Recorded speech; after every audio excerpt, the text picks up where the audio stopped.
1.5 মাস 2 মাস এখানকার পানি ভরে না।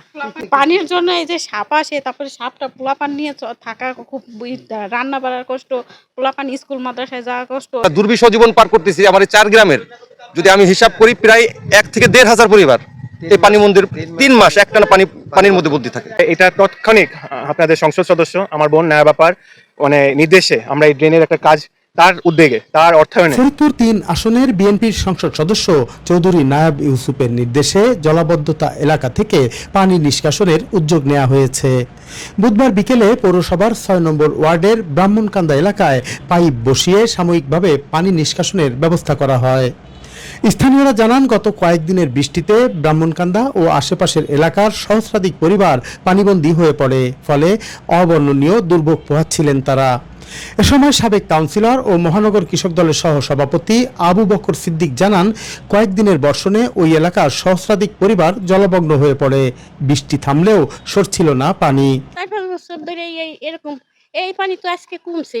এত ফুটি থাকে মনে করে এই 1 মাস 1.5 মাস 2 মাস এখানকার পানি ভরে না। পানির জন্য এই যে সাপ আসে, তারপরে সাপটা পোলাপান নিয়ে থাকা খুব রান্না বাড়ার কষ্ট, পোলাপান স্কুল মাদ্রাসায় যাওয়া কষ্ট, এই গাড়ি ঘোড়া চলে না, এখান থেকে মানে খুবই সমস্যা, বুঝছেন, জনজীবন খুবই সমস্যা। এখানে 200-300 বাড়ি হবে। এখানে একটা প্রাইমারি সরকারি স্কুল, সাইডে একটা মাদ্রাসা, পাশে মার্কাজ মসজিদ তো সবাই জানে। এখানে যে কোনো সবার লোকজনের হাতে পায়ে ঘা হয়ে গেছে। সাপ মানে ঘরে ঢুকলে বড় বড় সাপ, পানির কারণে সাপ ঘরে উঠে বসে থাকে। আমাদের এমপি মহোদয় যদি আমাদের এই রাস্তার ভিতরে যে আছে মানে ডিভাইডার আছে, সেখান থেকে যদি একটা পাইপ দিয়ে দিত তাহলে পানিটা নিষ্কাশন হয়ে যেত।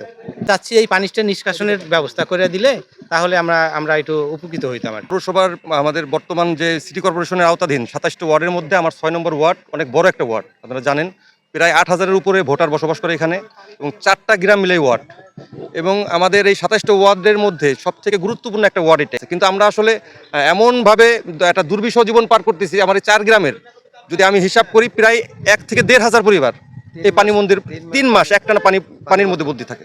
আপাকে জানানোর পর আজকে ভাইয়াকে পাঠাইছে এবং সাথে সাথে সে লোক দিয়ে এই যে নিচ দিয়ে কালভার্ট আপাতত আমার এই 4 গ্রামের মাত্র একটা গ্রামে একটা পাড়ার, এটা ব্রাহ্মণকান্দা গ্রাম, এই একটা পাড়া, এখান থেকে আরো 1 কিলোমিটার পর্যন্ত আছে ব্রাহ্মণকান্দা, একটা গ্রামের জন্য কালভার্টের ব্যবস্থা করে গেছে। খবর পেয়ে ফরিদপুর 3 আসনের সংসদ সদস্য চৌধুরী নায়াব ইউসুফ নির্দেশ দেন জলাবদ্ধতা থেকে পরিবারগুলোকে মুক্ত করার।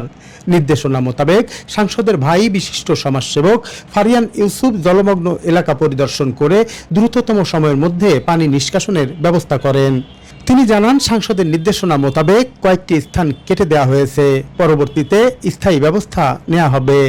এটা তাৎক্ষণিক আপনাদের সংসদ সদস্য আমার বোন ন্যায় ব্যাপার নির্দেশে আমরা এই ড্রেনের একটা কাজ তার উদ্যোগে তার অর্থায়নে আমরা কিন্তু অপেক্ষা করি নেই সরকারের কে আসবে, সে তার নিজের অর্থায়নে আমাদেরকে নির্দেশ দিল যে ড্রেনের কাজটা করে দেওয়ার জন্য, যেন মানুষের জন্য সাময়িকভাবে যেন কিছু একটু ভোগান্তি কমে। এটা পার্মানেন্ট ভোগান্তি কমছে না। আমরা তাই জন্য ইনশাল্লাহ আপা উদ্যোগ নিবে, আপনাদের সংসদ সদস্য উদ্যোগ নিবে যে এটা একটা পার্মানেন্ট একটা সমাধান করে দেওয়ার জন্য। সেইভাবে আমি নিজে এসে চোখে দেখে গেলাম, আপার কাছে আমি সব শেয়ার করব। আমরা ইনশাল্লাহ খুব শিগগিরই এখানে একটা সমাধান আনতে পারবো মানুষের জন্য। জলমগ্ন থাকা মানুষেরা সাংসদের এমন তড়িৎ উদ্যোগকে স্বাগত জানিয়েছেন। মনিরুল ইসলাম টিটু, 71 ফরিদপুর।